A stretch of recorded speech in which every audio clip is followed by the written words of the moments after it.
Voilà donc pour ces témoignages particulièrement forts recueillis par la commission d'enquête. On a le plaisir d'accueillir sur LCP ce matin les deux co-rapporteurs de cette commission d'enquête. Violette Spilbout, bonjour. Bonjour. Vous êtes député Ensemble pour la République du Nord, Paul Vannier. Vous êtes député La France Insoumise du Val d'Oise. Bonjour.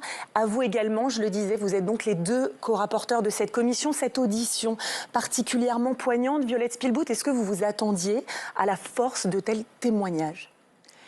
Nous avions voulu que les victimes soient les premières à être entendues par notre commission d'enquête. C'était extrêmement important pour Paul Vannier et moi-même que ce soit cette parole, cette force à la fois de l'émotion mais aussi d'une souffrance qui est encore aujourd'hui très actuelle, qui soit prise en compte pour l'ensemble des travaux qui allaient suivre.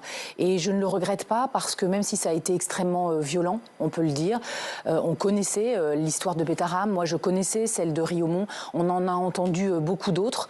Ça nous a aussi renforcé dans la conviction de l'utilité de cette commission d'enquête et sur le haut niveau de responsabilité que nous avons. Et Paul Vannier, des témoignages, vous continuez à en recevoir. Vous avez fait, vous, plusieurs signalements aussi à la justice.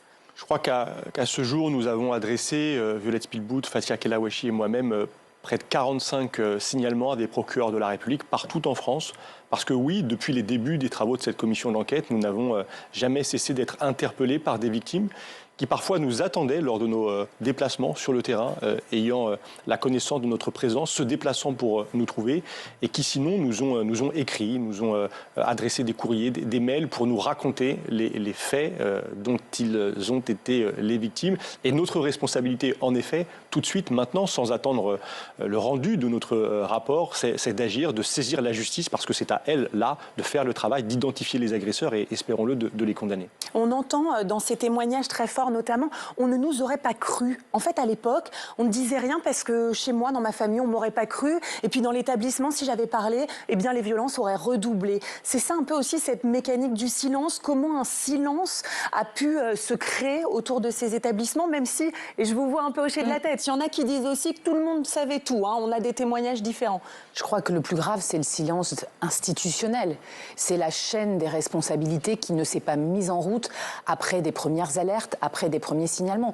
Parce que lorsqu'on regarde les grands sujets systémiques comme Betaram, comme Riaumont, comme Ustarix, comme les lycées et collèges de la Bretagne qui ont été aussi très touchés, très souvent on retrouve à la fois dans les documents des lettres de parents, des plaintes classées sans suite, des alertes d'enseignants ou d'enseignantes qui ont été force contre leur direction pour dire il faut que cela cesse, et même des articles dans la presse locale. Ils sont très nombreux.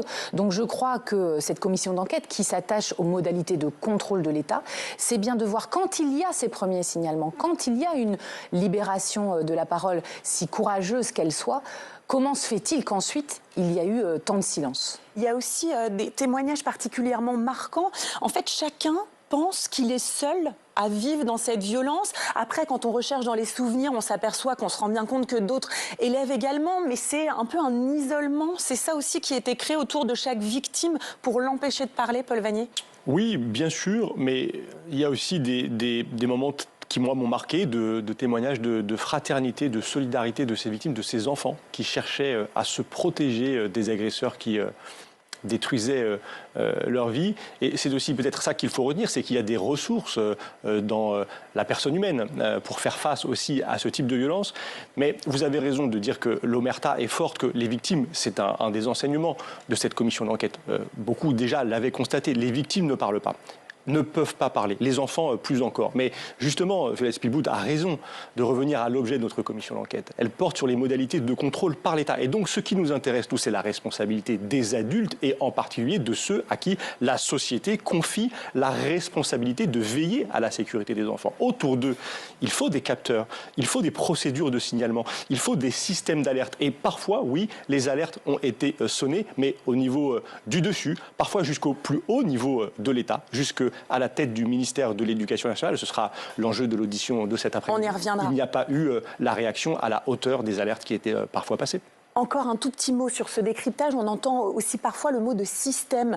Tout un système, c'est-à-dire à la fois un système qui est généralisé dans un établissement avec des adultes qui savent, qui se couvrent, mais aussi un système peut-être au niveau du village, de la ville.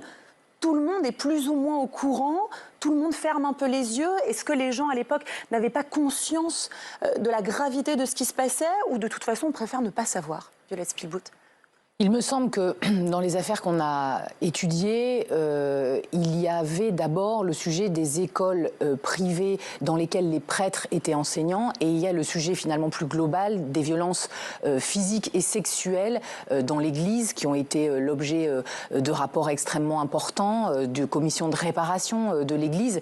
Et c'est cela qui est dénoncé fortement comme un système d'adultes, en particulier des hommes, souvent très forts, très imposants, et qui lie finalement l'autorité et la discipline à l'humiliation, la souffrance et les violences. Ce qui est complètement inacceptable et qui, de cette façon-là, existe moins aujourd'hui, puisqu'il n'y a quasiment plus de prêtres enseignants, même s'il y a encore des violences systémiques dans des établissements, y compris publics, mais qui sont plus liées à un adulte qui a une perversion, qui abuse d'enfants et qui le fait de façon répétée pendant des années sans que autour ça bouge. Et puis le deuxième sujet, c'est le sujet effectivement des adultes et des responsables autour de cela, qui parfois, je ne parlerai pas d'entraide, mais qui parfois, pour des intérêts de préserver la réputation d'un établissement, c'est ce qu'on a beaucoup entendu, un intérêt aussi parce que les parents sont des notables dans la commune, la ville ou le village, finalement vont minimiser les plaintes et les alertes, voire même vont se dire c'était des enfants un peu turbulents, il fallait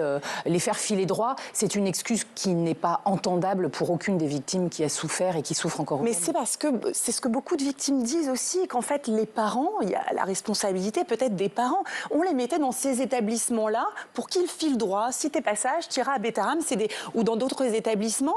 Est-ce que ces parents aujourd'hui, on voit des témoignages, des parents qui s'excusent, des parents qui disent qu'ils n'avaient pas conscience de la gravité des violences, mais effectivement, est-ce que les parents savaient, en envoyant les enfants dans ces établissements-là, qu'il y régnait un climat de violence physique? Paul Vanier.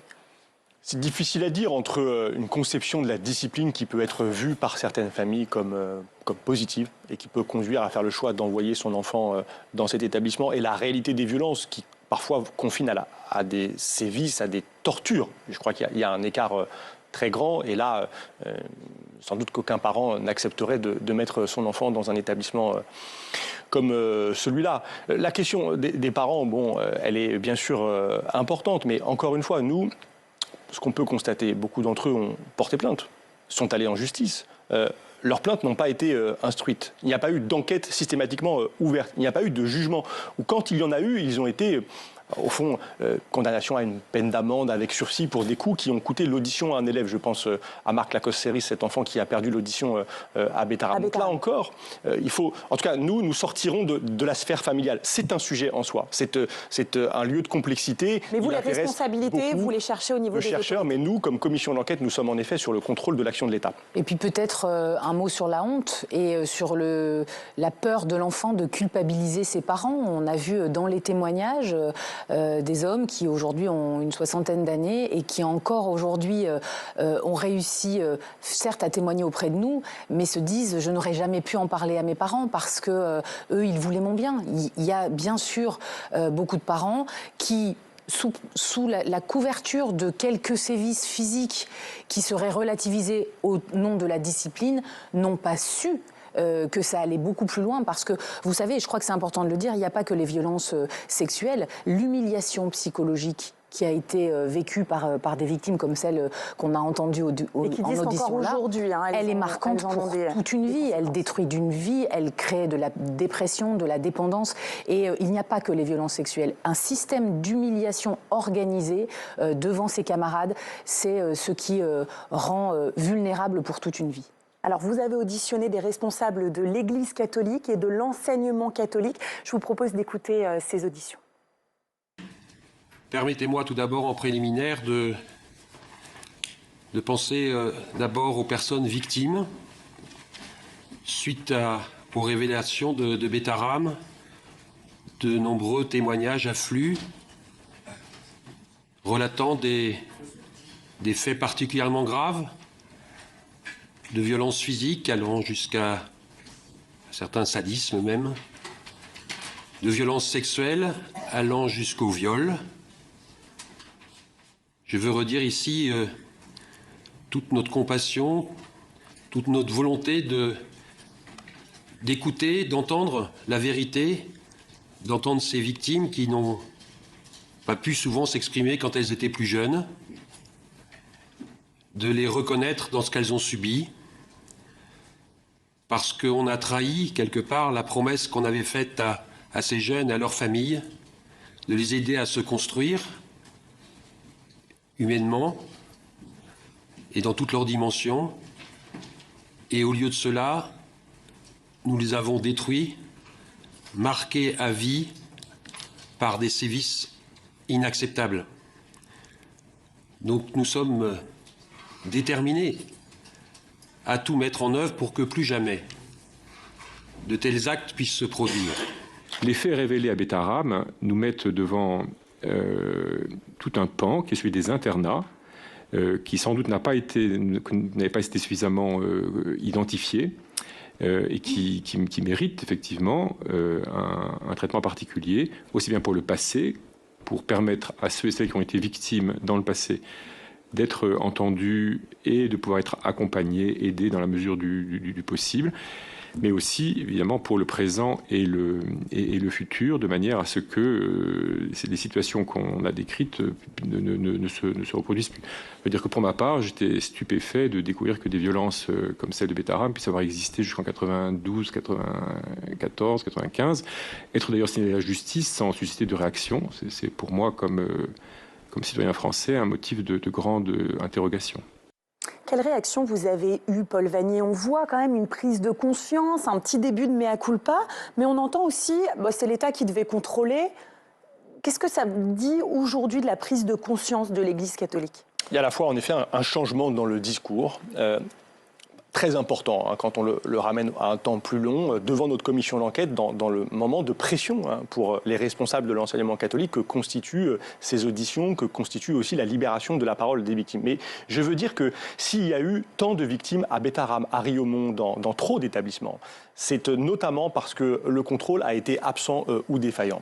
Et si le contrôle a été inexistant pendant des décennies dans les établissements privés sous contrat catholique en particulier, c'est parce que dans la coulisse, les personnes que nous venons d'entendre là ont agi pour empêcher les contrôles, pour s'opposer de toute leur force à ces contrôles. Nous avons révélé lors de l'audition du secrétaire général à l'enseignement catholique un courrier qu'il adressait en novembre 2024, donc très récemment encore, au ministère de l'Éducation nationale pour contester très vivement, très vigoureusement un guide du contrôle des établissements privés sous contrat qui était alors en cours d'élaboration. Il y avait trop de suspicions en fait contre les établissements. Il considérait que des pans entiers du contrôle, notamment ceux des internats, étaient illégitimes et ne devaient pas intervenir. Et je crois qu'il y a là une responsabilité très grave de l'enseignement catholique, mais aussi, je veux le dire, des ministres de l'Éducation nationale qui ont accepté ce dialogue dans la coulisse qui n'est prévu en principe par aucun texte, avec ce qui s'apparente, le secrétariat général à l'enseignement catholique, à une sorte de lobby. Et là, il y a donc des responsabilités à questionner, c'est ce que nous allons continuer à faire.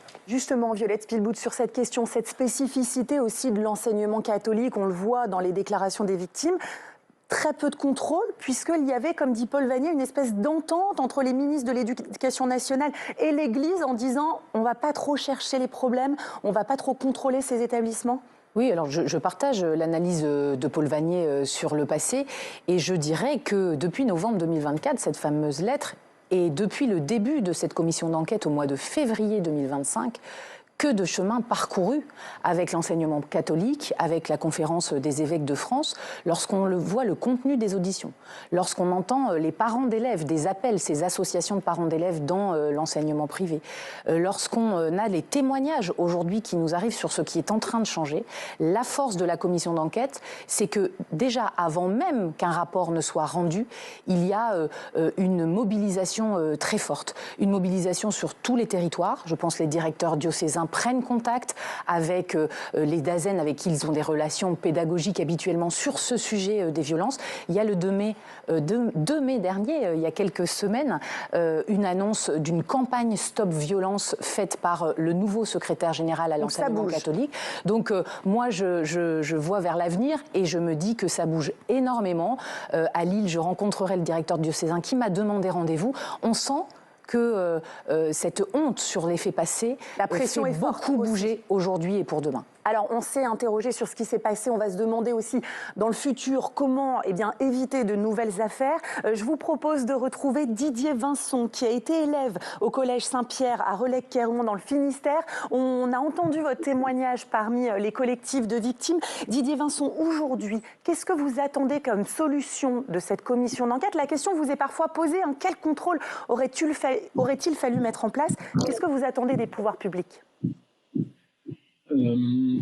Écoutez, bonjour. Déjà, je voudrais commencer par remercier Mme Spilbo, M. Vanier et Mme Kalouachi du travail de fond salutaire qu'ils ont mis en place depuis des semaines, des mois, même maintenant.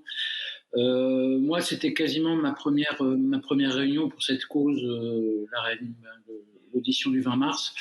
Je connaissais pas trop le dossier. Maintenant, je le connais un peu mieux. Voilà, moi, pour l'audition d'aujourd'hui, j'ai pas véritablement de demande particulière. On verra ce qui va se passer. Voilà, j'ai mon opinion sur la question et sur la réalité ou non des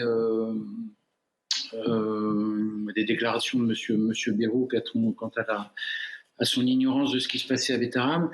Mais au-delà de ça, et je voudrais pas que ça devienne, justement, que cette cause devienne quelque chose devienne l'affaire Bayrou. Donc, moi, ce qu'on veut surtout, c'est que les pouvoirs publics, qui, à mon avis, alors effectivement, c'est ce que j'avais dit à l'Assemblée, il y a vraiment une espèce de dans le sous-texte, quelque chose qui dit voilà, chacun chez soi et les moutons seront bien gardés et pour vivre heureux, vivons cachés. C'est ce que depuis les manifestations de la loi Savary, je crois, l'État a fait par rapport à l'Église et à l'enseignement catholique en particulier.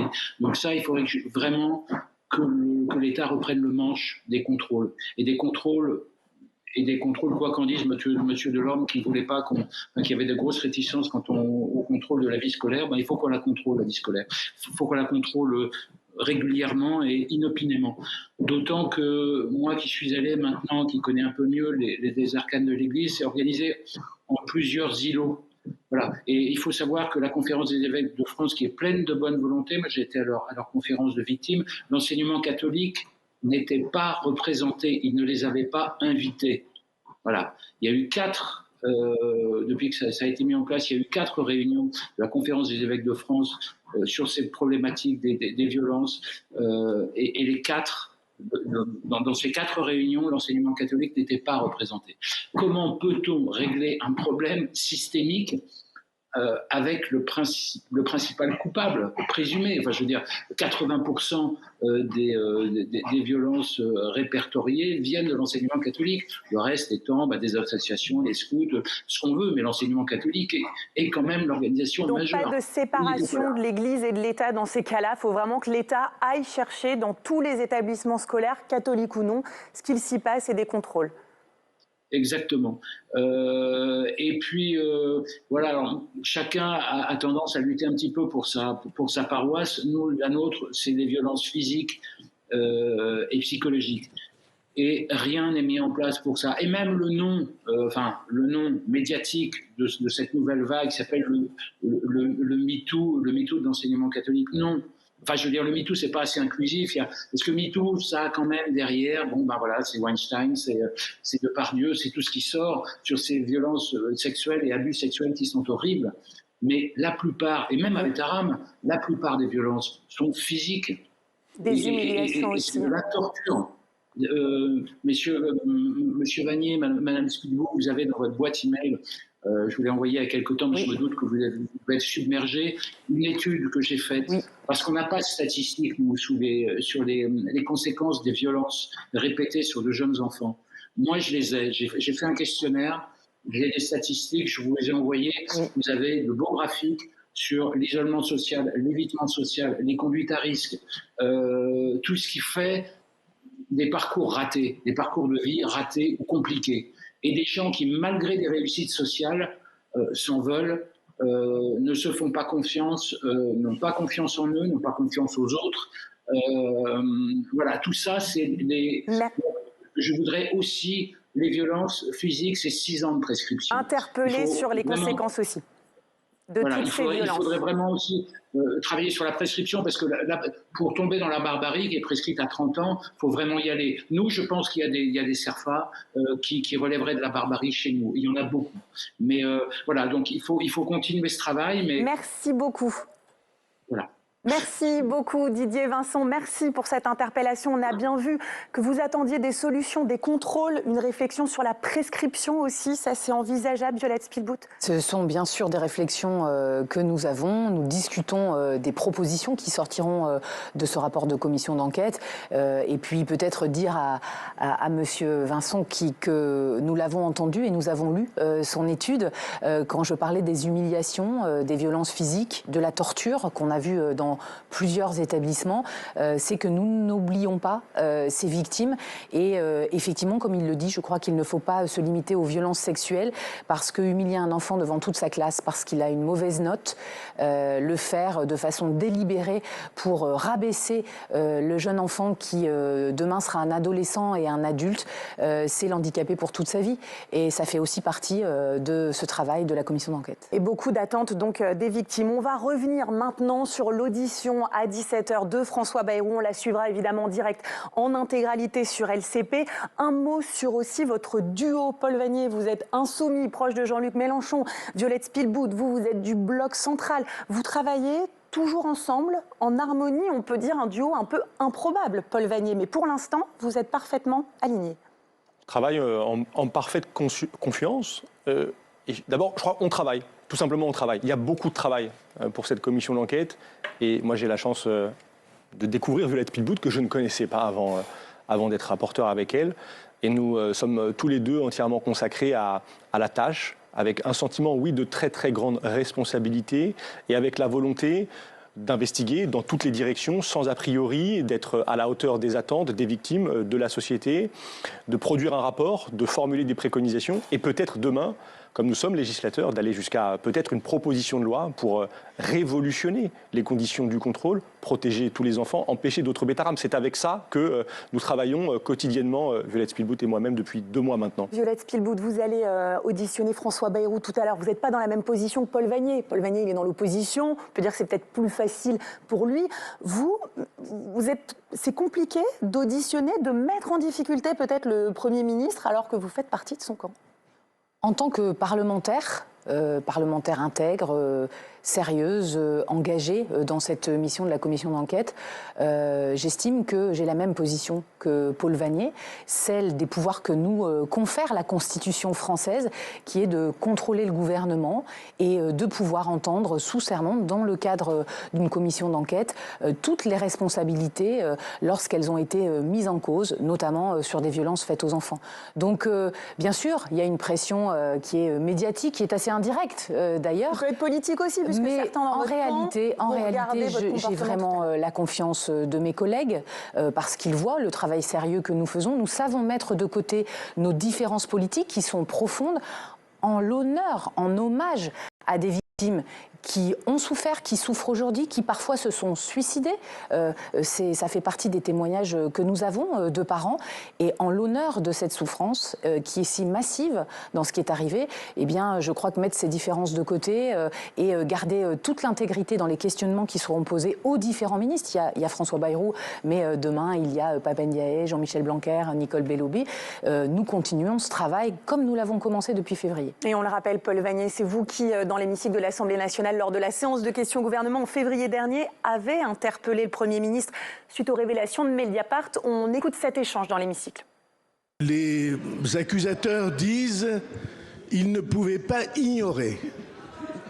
Alors j'affirme que je n'ai jamais été informé de quoi que ce soit de violence ou de violence a fortiori sexuelle. Jamais. Et j'ai 2 preuves pour cela. La première de ces preuves, c'est que lorsque la première plainte est déposée, j'ai quitté déjà le ministère de l'Éducation nationale depuis des mois, puisque c'est en décembre 97 et 98 et que j'ai quitté le ministère en mai 97. Et donc de ce point de vue-là, c'est une preuve. Et puis il y a une autre preuve. peut-être autour de laquelle nous pourrions nous faire crédit. Est-ce que vous croyez que nous aurions scolarisé nos enfants dans des établissements dont il aurait été soupçonné ou affirmé qu'il se passe des choses de cet ordre? Je peux vous assurer que tout est faux et qu'une plainte en diffamation sera évidemment portée. La plainte n'a pas été portée. On voit que François Bayrou a changé après un petit peu ses explications. Paul Vannier, pour vous, est-ce qu'il a menti? Est-ce que vous en êtes sûr? Est-ce que vous allez lui donner le bénéfice du doute tout à l'heure quand vous allez l'auditionner? J'irai à cette audition sans a priori, avec des questions précises, factuelles, en attendant des réponses précises et factuelles de la part du Premier ministre. Mais au fond, nous savons que François Bayrou a déjà menti. Ce jour-là, devant l'Assemblée nationale, il ment. Tout à l'heure, François Bayrou aura la possibilité de sortir de ce registre du mensonge, de la dénégation, de la contradiction, pour assumer l'épreuve de vérité, qui sera républicaine, qui sera démocratique. Il aura une totale liberté de parole, François Bayrou. Mais nous serons, nous, exigeants, parce que l'enjeu pour nous, au-delà de la valeur de la parole du Premier ministre, qui sera scrutée, qui sera examinée à l'occasion de cet échange, c'est d'identifier des défaillances dans les mécanismes de contrôle par l'État. Et dans ces années 90, si importantes concernant l'établissement Betaram, si François Bayrou, qui était ministre de l'Éducation nationale, président du Conseil général, avait agi, eh bien, des dizaines et des dizaines de vies, des centaines de vies d'enfants auraient pu être protégées. C'est ça la très grande question, la grave question que nous lui poserons, encore une fois sur la base de faits, sur la base des auditions sous serment qui se sont déjà passées, et puis sur la base des documents que nous avons saisis à l'occasion de nos contrôles sur place et sur pièce. Violet Spielbout, est-ce que vous pensez qu'il a menti ou est-ce que vous pensez qu'il y a eu des maladresses peut-être? Parce qu'on voit qu'après, il a pu préciser aussi au niveau de la chronologie, au niveau des violences desquelles on parlait, physiques ou sexuelles. Est-ce que pour vous, le Premier ministre a menti? Il y a effectivement dans les réponses de François Bayrou à différents moments à l'Assemblée nationale, lorsqu'il a rencontré les victimes il y a quelques semaines, des variations dans ses explications. On peut peut-être l'expliquer par le contexte qui à chaque fois est extrêmement difficile, émotionnel. Moi, je ne tire pas de conclusion a priori. Cette audition, elle est importante, elle est sous serment. Je remarque que le Premier ministre ne se dérobe pas et qu'il souhaite apporter des éléments de preuve. Ça sera certainement donc une audition avec des questions de notre part très précises et des réponses et des documents que le Premier ministre actuel souhaitera nous apporter. Moi, je considère qu'il faut prendre un peu de recul. C'est la raison pour laquelle nous avons décidé aussi avec Paul Vannier, en sortant de cette audition, de prendre le temps de travailler à deux pour l'analyser, pour en tirer les premiers enseignements et de ne pas se précipiter. Après, je crois que c'est important pour les Français. Moi, je reçois beaucoup de messages ce matin que nous gardions à l'esprit finalement la façon dont nous travaillons depuis le début de la commission d'enquête avec tous, c'est-à-dire rigueur, intégrité, questionnement très précis. Et alors justement, Paul Vannier, parce que vous savez que chez les proches de François Bayrou, on dit que vous êtes en croisade contre lui, que finalement les victimes, c'est pas ça qui vous intéresse, ce que vous voulez juste, c'est faire tomber le Premier ministre. Est-ce qu'il y a aussi un combat peut-être politique qu'on va voir tout à l'heure lors de l'audition de François Bayrou? Vous l'avez dit, je suis un député d'opposition. J'ai déjà appelé François Bayrou à démissionner lors des questions au gouvernement, constatant ces mensonges. Mais là, le rôle qui est le mien aujourd'hui, c'est celui de rapporteur d'une commission d'enquête parlementaire. Moi, je travaille pour mettre à disposition de mes collègues, membres de la commission d'enquête, de l'ensemble des députés, des éléments. Et ensuite, ces éléments, n'en doutons pas, seront analysés, traités par les groupes politiques, par l'ensemble des parlementaires qui choisiront ou non de prendre une série d'initiatives qui leur paraîtront nécessaires après l'audition de François Bayrou. Mais ce que je veux le dire avec colère. Ceux qui s'adonnent à ces attaques très politiciennes, qui portent au fond, qui visent à remettre en cause le principe même parfois de notre commission d'enquête. Moi, je trouve dramatique que ces attaques entretiennent la silenciation de la parole des victimes. Que ces attaques, elles témoignent au fond que l'omerta règne toujours, que certains veulent la faire vivre.